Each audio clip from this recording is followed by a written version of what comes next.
Good morning class. कैसे हो सब लोग? आई होप सब मस्त हो गए। तो पिछली क्लास में हम लोग कहाँ थे? पिछली क्लास में हम लोगों ने पढ़ा था फ्यूचर इंडिफरेंट, फ्यूचर कॉन्टिन्यूस और फ्यूचर परफेक्ट टेंस।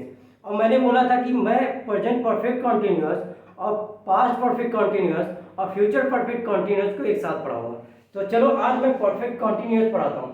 तो देखो, सबसे पहले तो लिखो परफेक्ट कॉन्टिन्यूस।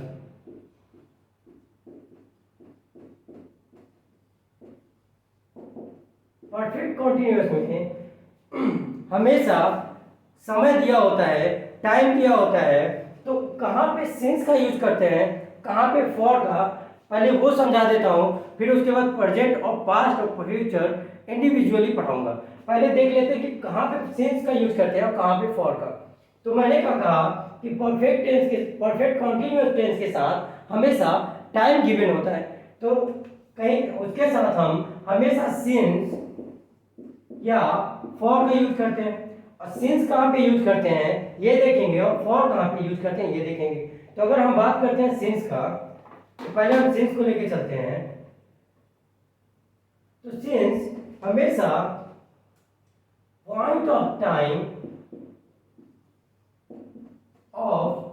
के साथ यूज होता है। अब पॉइंट ऑफ टाइम में क्या क्या आ सकता है? जैसे मैं कहूं फ्रॉम 7 o'clock, 7 o'clock। जैसे मैं कहूं day, since Monday, since 7 o'clock, since Monday, since Tuesday, या हम कहें डेट, सिंस 12 अगस्त, या हम कहें मंथ, मंथ का नेम। जैसे मैं कहूं सिंस जनवरी, फिर मैं कहूं ईयर, सिंस ईयर। जैसे मैं कहूं since 1996, since 1984, this type of word. तो मैंने क्या कहा, सिंस हमेशा पॉइंट ऑफ टाइम के साथ यूज होता है। जैसे मैं कहूं सिंस 7 o'clock, मतलब गिवन है टाइम कि 7 बजे सुबह या 7 बजे इवनिंग, या फिर मैं कहूं डे, जैसे since Monday, since Tuesday, since Wednesday, like that. अगर फिर मैं बात करूं डेट का, जैसे मैं कहूं since 12 August, since 13 August, like that. फिर अगर मैं बात करूं मंथ का, तो जैसे since January, February, what ever you want. मैंने कहा ईयर, ईयर मैंने समझाया। फिर मैं बात करूं और किसके साथ लगता है, तो मैं कहूं अगर किसी भी मंथ के बाद जैसे लास्ट लग जाए, उसके बाद लिखा हो मंथ या लिखा हो वीक या लिखा हो ईयर। जैसे मैं कहूं फॉर एग्जांपल, मैंने कहा last, since last month, right. फिर मैंने कहा सिंस लास्ट ईयर, या मैं कहूं सिंस लास्ट वीक, इस तरीके से, राइट। तो समझ में आ गया। और किस और कहां पे लगता है सिंस का यूज? तो फिर मैं अगर बताऊं तो सिंस किसी अवसर पे, अवसर जैसे होली, दिवाली, एक्सेट्रा, किसी फेस्टिवल पे हम सिंस का यूज करते हैं। जैसे हम कहें since Diwali, since Holi, since Rakshabandhan, since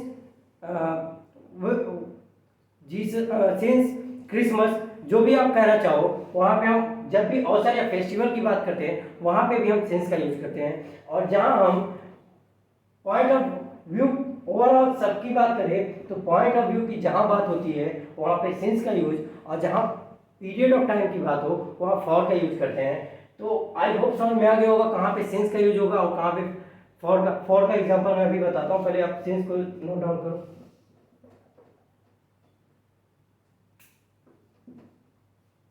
note down करो, तब तक रिफिल कर लेता हूँ मैं।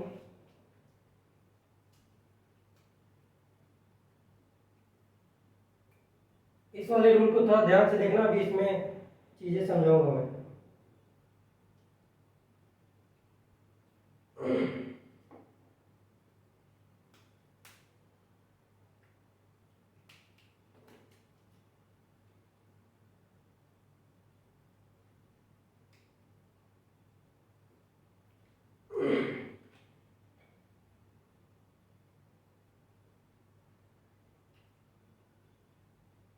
आई होप सबने नोट डाउन कर लिया होगा। रब कर दूं? चलो, तो आई होप सबने सब समझ गए होंगे कि सिंस कहाँ पे यूज होता है। अगर हम बात करें फॉर का,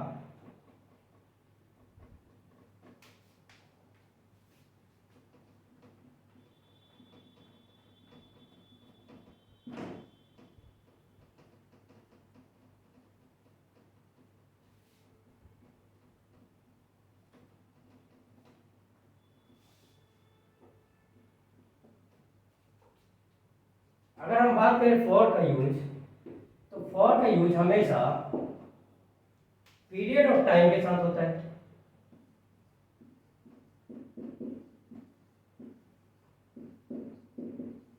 अब पीरियड ऑफ टाइम कैसे हो सकता है? जैसे हम कहें फॉर 2 days, फॉर 3 week, वहां पे लास्ट लगा था इसलिए सिंस लगा है, यहाँ लास्ट नहीं लगा है इसलिए यहाँ पे फॉर लगा है। इसी तरीके कहें लास्ट 2 hours, यहाँ हम कहें लास्ट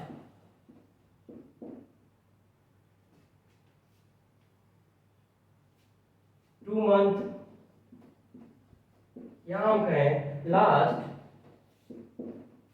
5 year, राइट।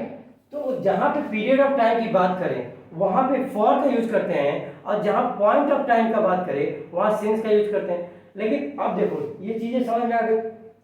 मैंने एक रूल बताया था अभी कि जब भी लास्ट के साथ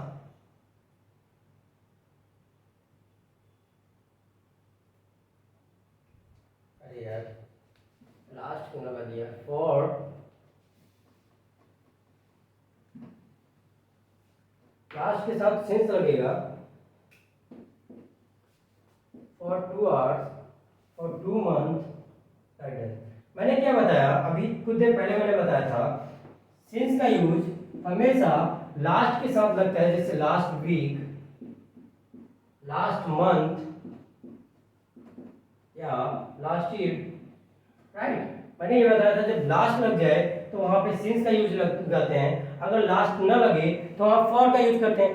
लेकिन अगर हम बात बताएं, अगर इन्हीं के साथ अगर न्यूमरल आ जाए मतलब संख्या आ जाए इसके बाद, तो वहां पे भी फॉर का यूज करेंगे। जैसे मैं कहूं फॉर या सिंस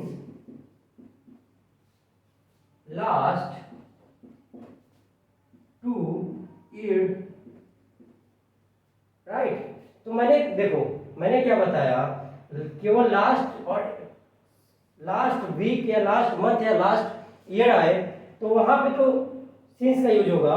लेकिन बीच में अगर संख्या दे दी जाए, अगर बीच में संख्या दे दी जाए तो सिंस का यूज नहीं करेंगे, फॉर का यूज करेंगे। समझ में आया? मतलब जब भी आपको संख्या दिख जाए वहां पे लास्ट हो या कुछ भी हो उसके पहले फॉर का यूज करेंगे, ना कि सिंस का। हमें सबसे ज्यादा क्वेश्चन यही फंसाया जाता है, लास्ट के साथ 2 लिख देते हैं या लास्ट के साथ कोई भी संख्या लिख के, ईयर या मंथ या वीक लिख के वहां पे सिंस लिख देता है इंसान। समझ हम बच्चे समझते हैं कि लास्ट सर ने बताया था लास्ट के पहले सिंस लगेगा, राइट है। लेकिन लास्ट के बाद अगर संख्या दी जाए तो हमेशा ध्यान देना वहां पे सिंस नहीं फॉर का यूज करेंगे, राइट। नोट डाउन करो जल्दी से।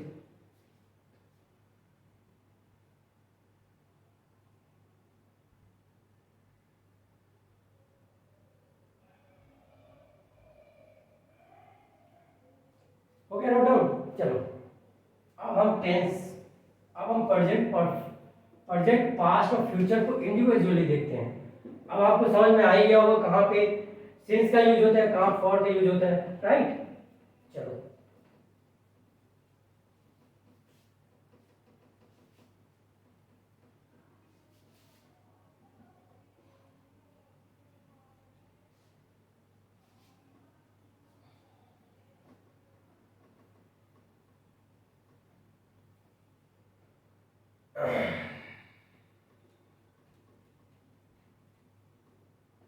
पहले हम बात करते हैं प्रेजेंट परफेक्ट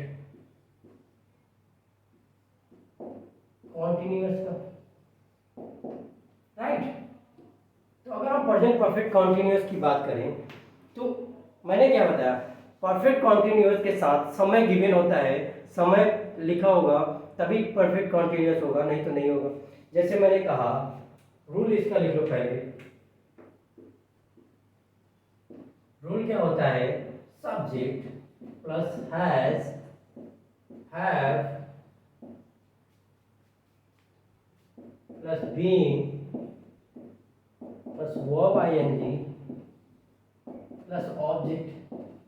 अगर मैं यहीं पे प्रेजेंट परफेक्ट के साथ साथ पास्ट परफेक्ट और फ्यूचर परफेक्ट कॉन्टिन्यूअस पढ़ाऊं तो कोई दिक्कत, क्योंकि सबका रूल वही है। तो चलो हम परफेक्ट कॉन्टिन्यूअस टेंस में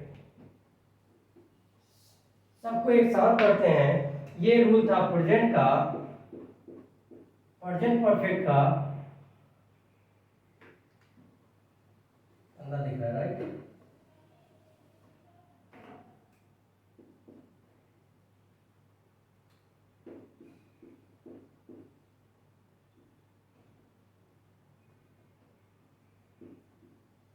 ये था रूल प्रेजेंट परफेक्ट कॉन्टिन्यूअस का। अगर हम बात करें पास्ट परफेक्ट कॉन्टिन्यूअस का तो वही रूल रहेगा।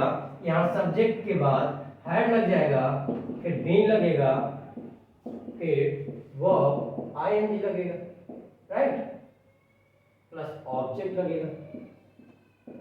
अब चलो समझाता हूं मैं, एक एग्जांपल के थ्रू समझाता हूं। अगर मैं बात करूं जैसे he has been playing since 7 o'clock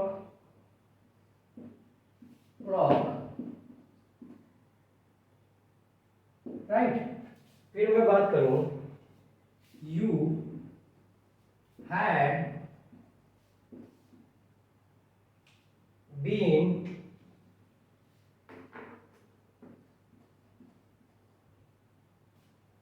watching movie since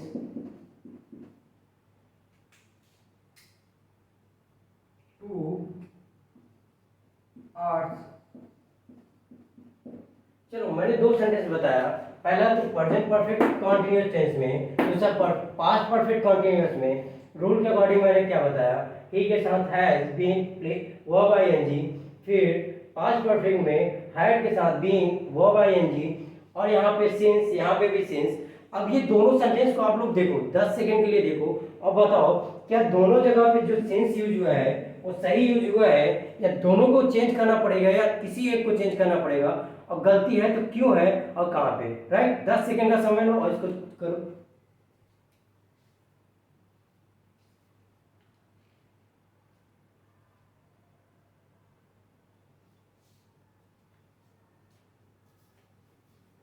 समझ में आया?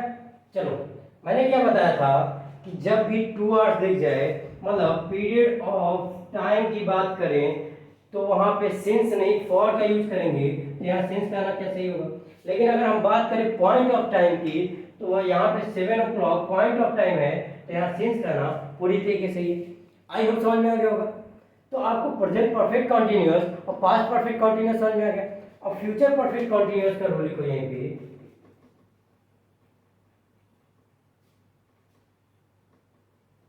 और इंट्रोगेटिव तो आप लोग बना ही लोगे। और हमेशा याद रखना, परफेक्ट कॉन्टिन्यूअस में टाइम जरूर गिवन होगा।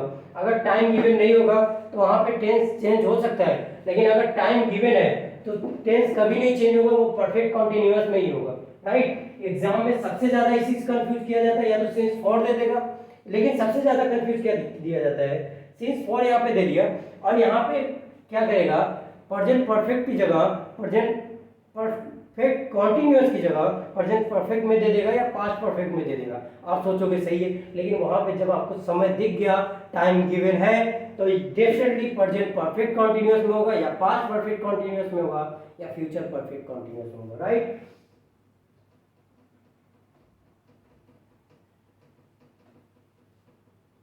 तो चलो हम बात करते हैं फ्यूचर की।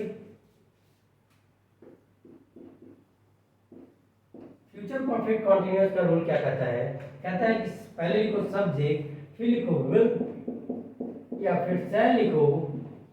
विल शैल का यूज मैंने बता ही दिया है।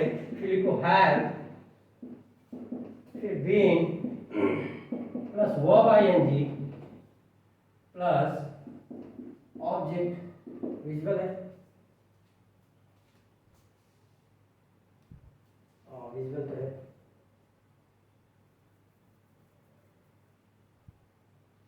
राइट, तो मैंने क्या बताया, सब्जेक्ट के साथ विल या शैल का यूज करेंगे। शैल हमेशा आई बी के साथ और वी रेस्ट ऑफ ऑल के साथ लगाते हैं। फिर हैव का यूज करेंगे, फिर बीन का यूज करेंगे, फिर verb ING plus object. Sorry, rules में थोड़ा मिस्टेक हो गया है।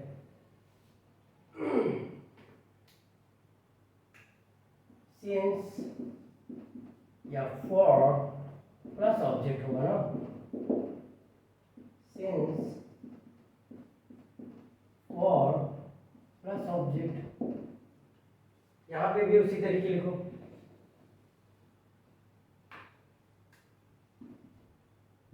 Since for plus object. Right, तो चलो एक सेंटेंस के थ्रू देखते हैं। मैंने क्या बताया था, कोई एग्जांपल ले लो। मैं अगर कहूं आई शैल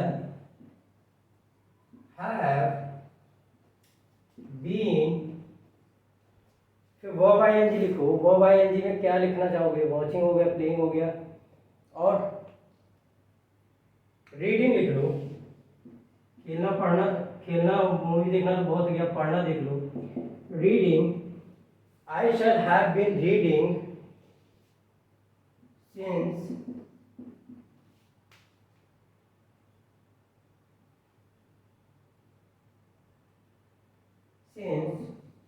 टू वीक। चलो बताओ सही है कि गलत? इस सेंटेंस को देखो, मैंने कहा आई सब्जेक्ट है, सही है। आई के अकॉर्डिंग शैल सही है। फिर मैंने कहा हैव लगाओ, फिर मैंने कहा बीन लगाओ, बीन लगाया। फिर मैंने कहा वर्ब आईएनजी लगाओ, तो रीड के साथ रीडिंग बनाया। फिर मैंने कहा सिंस या फॉर लगाओ, तो सिंस लिखा है, यहाँ टू वीक लिखा है। क्या सही सेंटेंस?